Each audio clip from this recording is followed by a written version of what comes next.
Bismillahirrahmanirrahim. Assalamualaikum warahmatullahi wabarakatuh.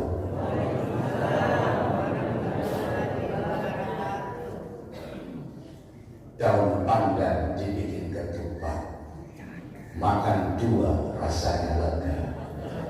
Bila salam dijawab dengan semangat, insya Allah semuanya masuk surga. Assalamualaikum warahmatullahi wabarakatuh.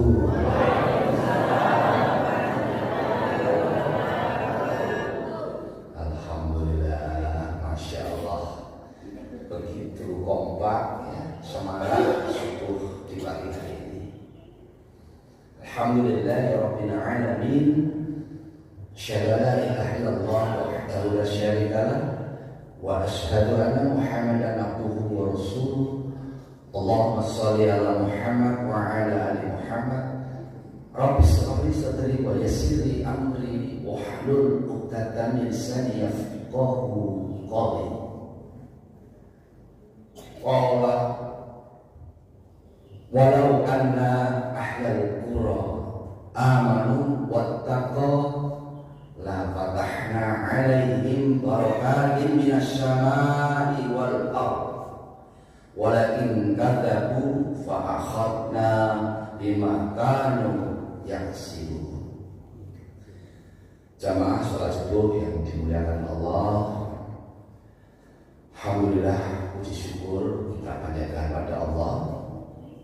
Pada pagi hari ini dipilih oleh Allah, karena tidak semua orang dimudahkan untuk bangun tidur dan melangkahkan kaki ke masjid. Maka bersyukurlah Bapak Ibu semua dipilih oleh Allah, dibangunkan oleh Allah setelah semalam ditidurkan, dihidupkan kembali dan dipilih oleh Allah diperjalankan ke masjid. Karena pagi hari ini adalah pagi yang istimewa. Kenapa saya kalau diminta untuk tausiah itu milihnya adalah subuh? Karena ada waktu yang istimewa, malaikat malam, malaikat siang bertemu di waktu subuh dan melihat siapa hamba-hamba yang bersujud.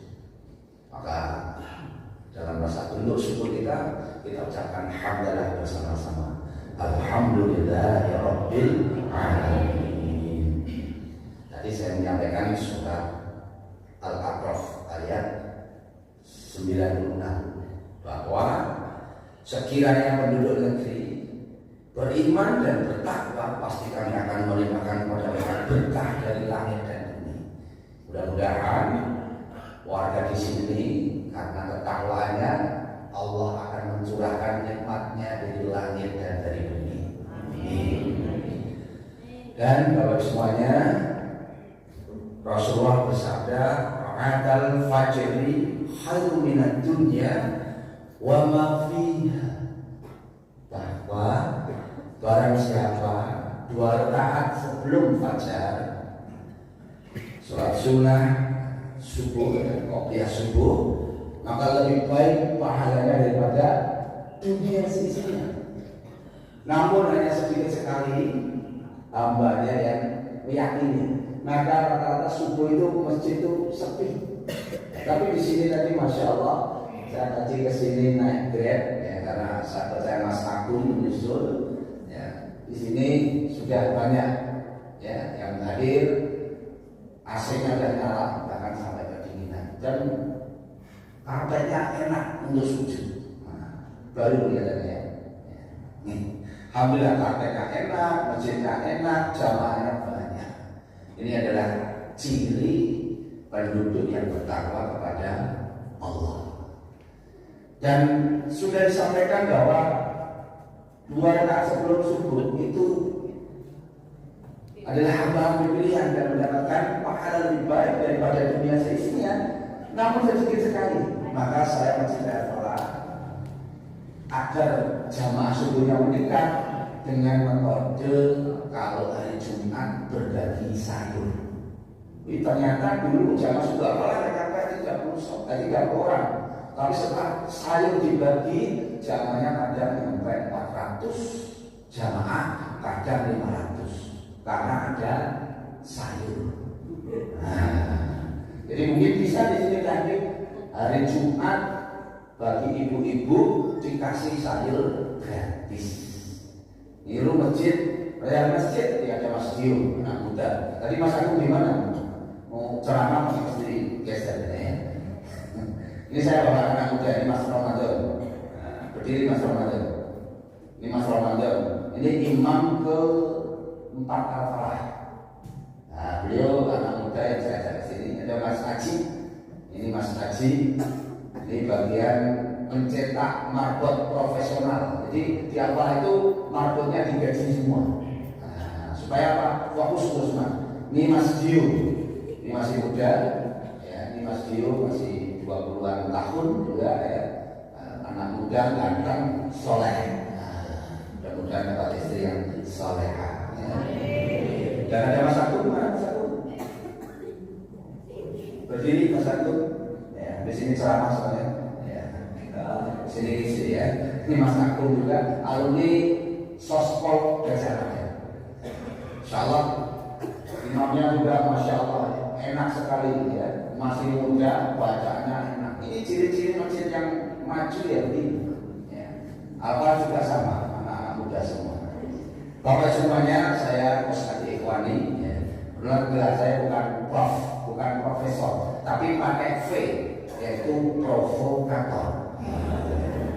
Dan S2 saya nemu di Al-Falah, yaitu bukan magister manajemen, tapi marbot masjid. Ini gelarnya dari Prof. Ustadz Ikhwani MM, provokator kemasinan dan marbot masjid. Dan yang lebih luar biasa, kalau jamaah setiap hari bisa duduk sampai waktu suruh dan menjalankan 2 rakaat suruh, maka pahalanya seperti haji dan umroh sempurna, sempurna, sempurna. Insyaallah mudah-mudahan hari ini dapat pahala haji yang sempurna semuanya. Amin. Pokoknya ini istiqomah. Kalau saya melihat ini sudah keren. Saya hampir keliling di setiap subuh Bapak semuanya. Saya hampir mencari masjid yang makmur. Maka saya tanya, jamaahnya berapa Pak? 200 kok siap. Makanya saya berangkat. Kalau jamaahnya cuma 70, saya nanti berangkatnya gitu ya. Masya Allah, bersyukur sekali, bahagia sekali. Saya di Makassar diundang sama Pemkot ya, sama Kapal Besar untuk memberikan sharing pencerahan tentang strategi memakmurkan masjid. Ya, saya sebetulnya bukan ustaz dan hanya sedikit sekali modal pesantren, namun saya adalah di manajemen tata kelolanya. Masjid Al-Falah seperti masjid yang lainnya, ya. Dan dulu zamannya sedikit sekali, nggak ada satu shop, kadang hanya 3 orang. Padahal masjidnya luas sekali, bisa menampung 2.500 jamaah. Tapi nggak diurus, maka ya nggak bagus. Maka sejak 2016 saya diangkat Bupati Sragen, saya bikin ide-ide yang tidak biasa. Pertama kali dulu event yang saya lakukan adalah subuh bersama Bupati, Polres, Dandim, dan tokoh masyarakat Sragen disiapkan 2 hadiah umroh. Akhirnya jamaahnya meluber hampir 2.000 jamaah. Mungkin di sini kalau pengen subuhnya sampai di jalan, sesekali dikasih hadiah umroh. Boleh, Pak Ketua. Terus habis itu saya bikin lagi subuh berhadiah mesin cuci, kulkas, kipas angin, sayur, setrika. Wah, pokoknya serba hadiah. Ternyata jamaah pulang bawa kipas angin, bawa kulkas, bawa sayuran. Akhirnya jamaah berbondong-bondong ke masjid. Kalau hanya mendengar tentang kemuliaan sholat subuh, Raqnatal fajri khairu minad dunya wa ma fiha, ini kurang tertarik karena ini pahalanya masih ghaib. Pahalanya masih besok, tapi kalau ada sayur pahalanya nyata. Nah, maka takdir masjid harus punya cara-cara metode yang berbeda. Nah, dari pengalaman itu akhirnya Al-Falah saat ini menjadi masjid percontohan nasional dengan jumlah pegawai 25 orang. Nah, imamnya ada 5. Jadi cukupin imamnya. Kebutuhannya imamnya nggak usah mikirin ekonomi kerja di luar. Fokus ngimam masjid saja. Ya Ustadz Lutfan, Ustadz Mufti, Ustadz Lutfi, Mas Ramadan, terakhir Mas Daru. Dan tanda-tanda kami kayak Ustadz Mufti itu masih muda, umur 19 tahun, hafid Quran, di rumahnya Lombok Timur. Supaya betah gak balik ke Lombok, saya carikan istri orang Sragen. Sampai akhirnya dapat nggak bisa, dan akhirnya kita dukung biaya pernikahannya. Nah, mungkin beda di Sulawesi ya. Kalau Sulawesi untuk nikah harus mikir dulu, istrinya lulusan kuliah, sarjana atau SMA. Nanti ada namanya biaya apa? Panai. Kalau di Sragen cukup 3 juta saja sudah dapat istri sarjana. Kurang lihat ya bagi para calon suami. Kalau kesulitan cari istri Makassar, silahkan cari istri cukup 3 juta. Ya, yang penting ada coto atau soto. Jadi memudahkan orang untuk berumah tangga. Ya, saya di Jakarta dulu saya modalnya 3 juta. Ya, saya kasihkan istri, selesai. Dan saya sekarang punya 2 anak juga gitu ya. Ini kalau semuanya. Maka Al-Falah sampai memikirkan imam itu dicarikan istri dan diumrohkan ke tanah suci dan disiapkan tempat tinggal. Setelah ijab kabul, saya biasa ngasih voucher bulan madu di hotel berbintang. Ditakdir itu perhatiannya terhadap para pendakwah. Nah, tadi imamnya sudah nikah atau belum tadi? Belum, masih muda katanya. Ya, nanti carikan istri. Asli mana? Dia. Mana? Sinja itu. Oh ya. Nanti carikan istri yang kelihatannya panahnya murah gitu aja ya. Atau mungkin ibu-ibu punya anak ya. Dia nggak usah pakai panah, nggak apa-apa. Pakai terobosan baru gitu supaya mempermudah imam. Kalau imam lagi panahnya mahal-mahal repot ya. Baik, ini gambarannya Bapak Ibu. Ini sampai jam berapa? Istirahat jam? Ya, berarti Mas Agung di sini ya, siap-siap. Mas Agung, monggo Mas Agung di sini Mas Agung. Ya, silakan. Ini tokoh muda tapi buat perubahan. Ya sini ya. Ya ke depan aja kan duduk di sini aja. Ya sini sini. Ya ini ya. Ini Mas Agung ini bikin masjid namanya Real Masjid. Dulu sebelum Real Masjid, nama masjidnya adalah Muslim United. Karena MU tergeser posisinya Liga Inggris menjadi 7, bukan 7, maka dia menyerah dan ganti ke Liga Spanyol. Jadi Real Madrid. Maka nama masjidnya ganti Real Masjid. Nah, tadinya mau ganti Liga Indonesia, mengangkat Indonesia. Juaranya waktu itu Arema, yaitu Arek Masjid. Nah, berhubung Arema terjadi kasus Kanjuruhan, maka ditunda dulu perubahan nama masjidnya. Maka masjid ini ganti nama sesukanya sesuai kemauan takmir masjid. Ya, kalau di sini belum pernah ganti ya. Ya, tapi jangan ikuti jejaknya Real Masjid. Nah, ini saya jelaskan. Beliau bangun masjid dengan 3 hari. Kalau masjidnya di samping ini dibanding ini jauh. Jadi hanya kotak biasa seperti kantoran gitu. Dan luar biasanya infaknya kadang tembus 1,5 miliar 1 bulan. Ya. Jadi kalau mau ngikutin di sini infaknya berapa miliar 1 bulan? Tapi saya lihat sudah keren. Ada tabungan korban. Terus ada donatur, udah bagus nih. Tinggal dinaikkan anak-anak mudanya untuk mensupport IT-nya. Nah, Nah, Mas Dio ini salah satu anak muda pensupport IT dan sudah 40 hari belum balik dakwah dari masjid ke masjid. Ini anak muda ini Bapak Ibu semua, kalau diajak ke mall nggak mau, maunya hanya diajak dari masjid ke masjid.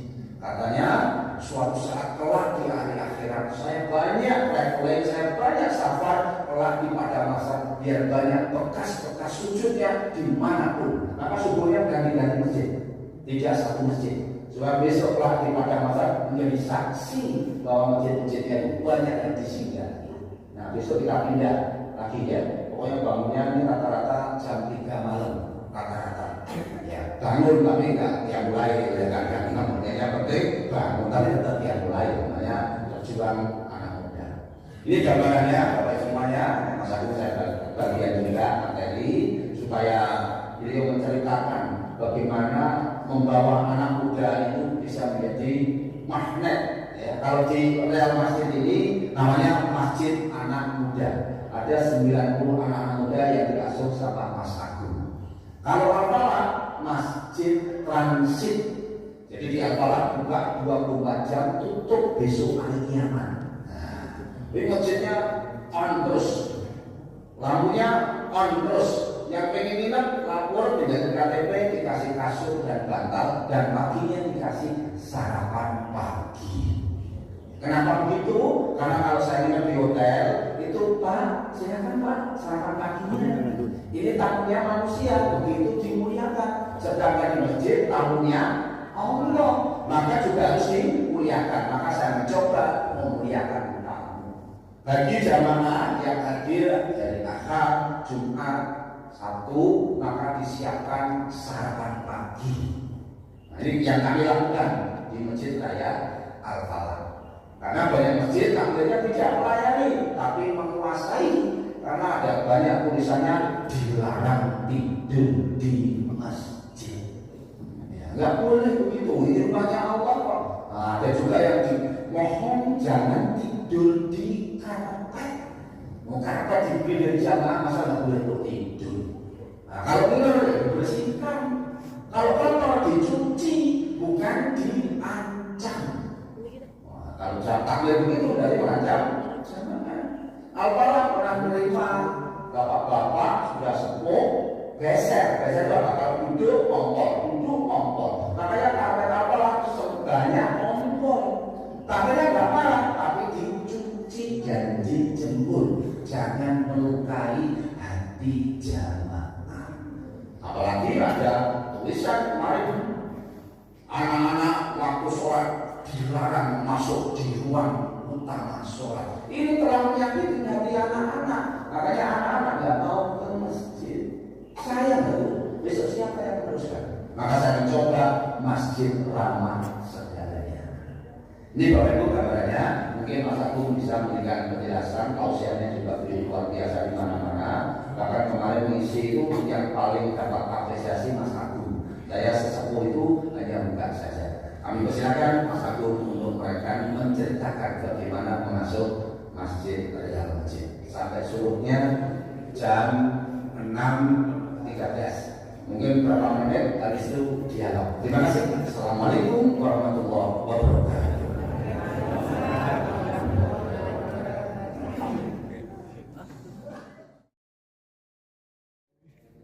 Ya, di sini aja Pak. Suara saya insya Allah lebih besar daripada speaker masjidnya. Tidak apa-apa Pak. Assalamualaikum warahmatullahi wabarakatuh. Waalaikumsalam warahmatullahi wabarakatuh. Alhamdulillahirobbilalamin. Asyhadu an la ilaha illallah wa asyhadu anna Muhammadar Rasulullah. Allahumma shalli ala Muhammad wa ala ali Muhammad kama baraka. Ayahanda ibu dan sekalian dirahmati Allah, perkenalkan nama saya Haji Agung. Saya salah satu mahasiswa di Riyal Masjid dan saya salah satu muridnya.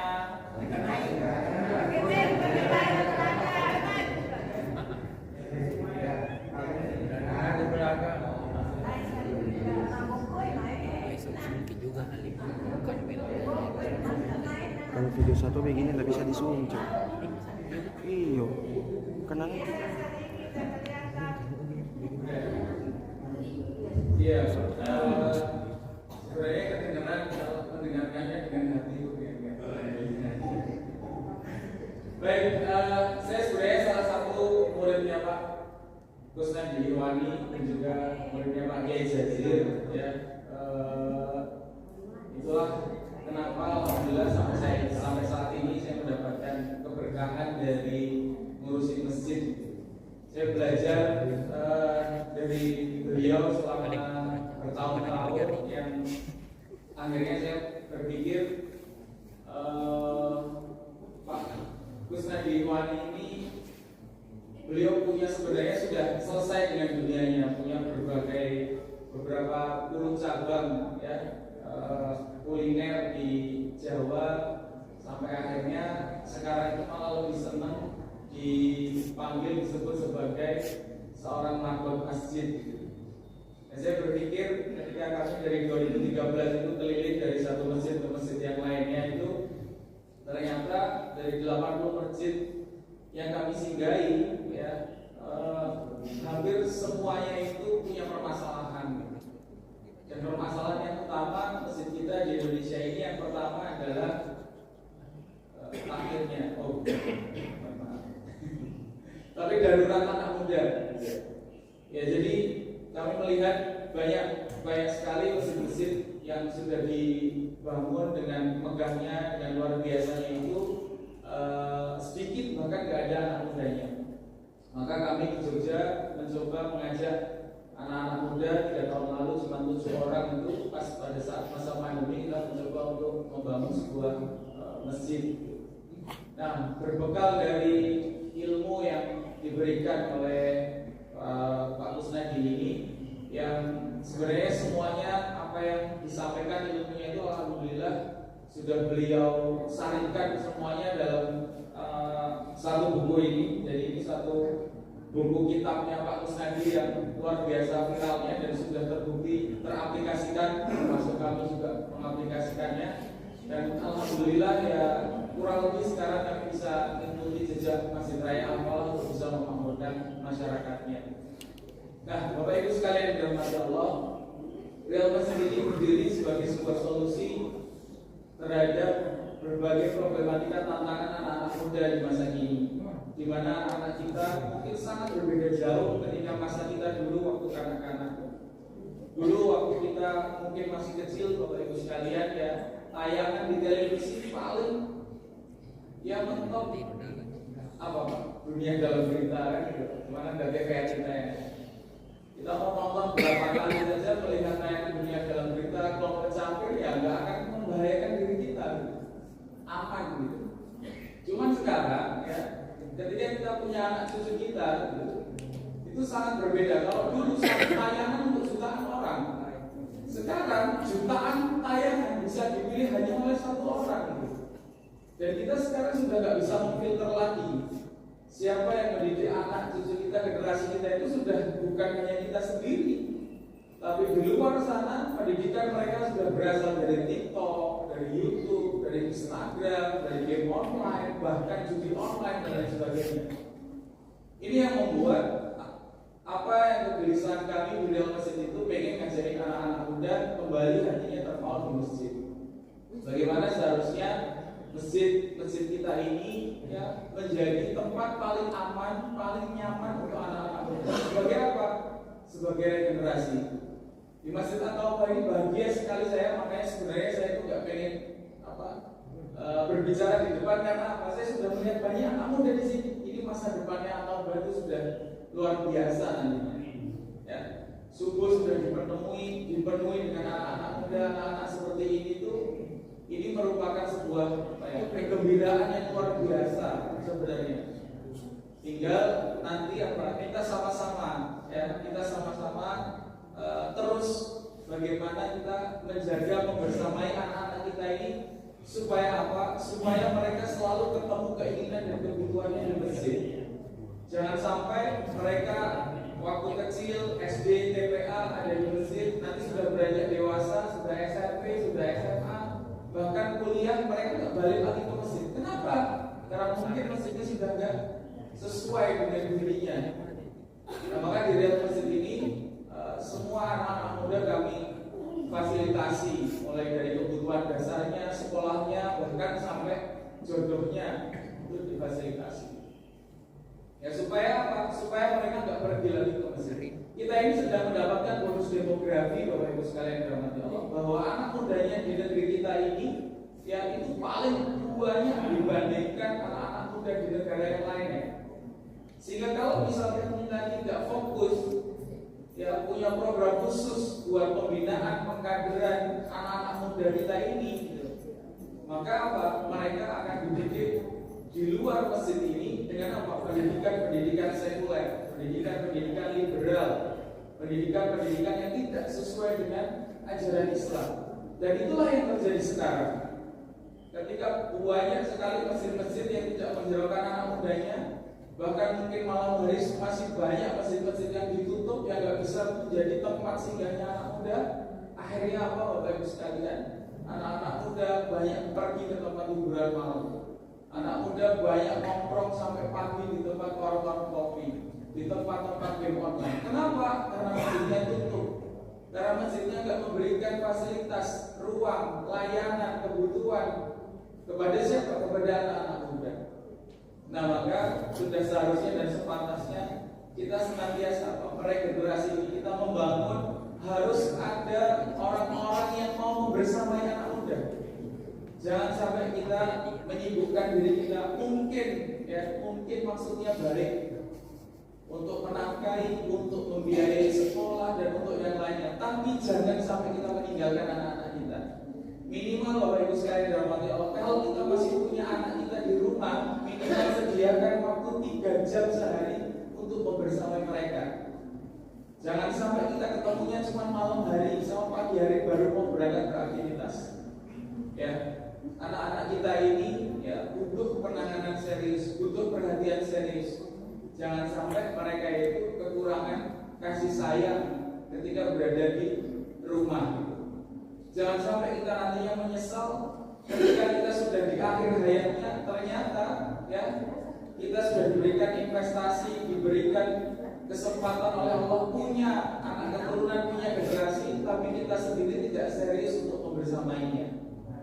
Nah maka Bapak Ibu sekalian dirahmati Allah, sebelum kali ini saya paling cuma mau mengingatkan diri saya dan juga jamaah sekalian, mari setelah keluar dari masjid ini kita bisa lebih memberikan perhatian kepada anak-anak kita, kepada putra putri kita. Ya, jangan sampai sebenarnya anak-anak kita itu menjadi investasi terbesar kita nanti, kelak di yaumil akhir itu menjadi investasi kita, karena salah satu doa yang nanti akan diijabah oleh Allah Subhanahu wa taala itu adalah doanya anak yang solih. Ya. Jangan sampai kita itu justru malah menggadaikan waktu kita ya sibuk di luar sana, tapi anak kita malah diserahkan dididik pakai apa? Pakai gadget, pakai media sosial. Coba sekarang misalkan kita lihat ya, anak-anak kita ini, ibu-ibu ini, ya bapak ibu ini, kalau punya putri ya usia 15, 17 gitu, SMP atau SMA, kalau misalkan mereka minta izin sama bapak ibu sekalian mau pergi ke Jogja atau mau pergi ke Bali sendirian, kira-kira diizinkan ya sama bapak ibu sekalian?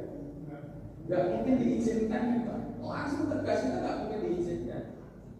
Tapi ketika tanpa kita sadari kita mengizinkan mereka memegang gadget setiap hari ini, Pak, ya ibu sekalian, tanpa kita sadari kita telah membebaskan anak kita itu untuk menjelajah ke seluruh dunia tanpa pengawasan kita 24 jam. Ini yang makanya perlu kita sadari. Maka sepulang dari masjid ini, Pak, minta tolong ya, dirangkul anaknya, dipeluk anaknya, didoain anaknya, ya. Setelah itu apa? Sesekali tolong dicek isi handphone anaknya. Jangan sampai kita nggak tahu apa yang mereka lakukan dengan dunianya. Kenapa handphonenya kok di password? Kenapa kok handphonenya ini passwordnya kita nggak tahu? Kalau sampai handphone ini tidak boleh diketahui sama orang tuanya, berarti ada sesuatu problem. Dan jangan sampai kita puas terhadap diri sendiri dulu. Oh, saya sudah masukkan ke sekolah, ke pesantren, dia juga akhlaknya baik di rumah. Sebelum kita ngecek isi handphonenya, Bapak Ibu sekalian, jangan pernah katakan